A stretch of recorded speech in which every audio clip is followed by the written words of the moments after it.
আসসালামু আলাইকুম ওরহমতুল্লাহ। আজকে এই পর্বে আমি আপনাদের সামনে এমন একটি অনন্য দৃষ্টান্ত উপস্থাপন করতে চাই। আমাদের সমাজে নামাজ হচ্ছে দিনের স্তম্ভ। ছোট থেকে বড়, ধনী থেকে গরিব, প্রত্যেকের জীবনে নামাজের গুরুত্ব অপরিসীম। কিন্তু আনন্দের বিষয় হচ্ছে, আজ আমরা এমন এক চিত্র দেখছি যেখানে মাত্র 25 মাস বয়সী একটি শিশু নামাজ আদায় করছে। হ্যাঁ, শ্রদ্ধেয় দর্শকবৃন্দ, এই শিশুর বয়স এখনো কথা বলার বা হইচই চলার পূর্ণ পর্যায়ে নয়, অথচ তার ছোট্ট হাত পা দিয়ে সে নামাজের সিজদা করছে, রুকু করছে।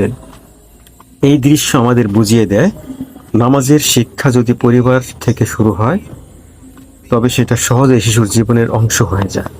প্রিয় দর্শক, এই শিশুর দৃশ্য দেখে আমাদের শিক্ষা নেওয়ার অনেক কিছু আছে। আমরা যারা প্রাপ্তবয়স্ক, যারা দায়িত্ববান মানুষ, তারা কি আমাদের ফরজ নামাজ যথাসময়ে আদায় করছি? একটি 25 মাসের শিশু যদি নামাজের প্রতি আকৃষ্ট হতে পারে, তবে আমরা কেন অলসতা করি? আজকের এই উপস্থাপনার মাধ্যমে আমি সমাজের প্রত্যেকটা পরিবারকে আহ্বান জানাচ্ছি, সন্তানদের ছোটবেলা থেকে নামাজের পরিবেশ তৈরি করুন। নিজে নামাজ পড়ুন, সন্তানের সামনে নামাজ আদায় করুন। এতে শিশুর হৃদয়ে দিনের প্রতি ভালোবাসা জন্ম নেবে। আসুন আমরা সকলে এই ছোট্ট শিশুর নামাজ আদায় দৃশ্য দেখে অনুপ্রাণিত হই। জীবনে নামাজের গুরুত্ব আরো দৃঢ়ভাবে ধারণ করি। আল্লাহ তাআলা আমাদের সবাইকে নামাজ কায়েম করার তৌফিক দান করুন।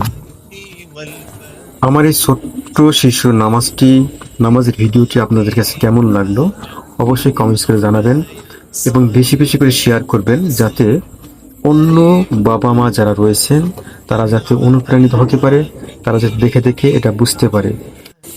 সকলের সুখী সুন্দর উজ্জ্বল ভবিষ্যৎ কামনা করছি। আল্লাহ হাফেজ।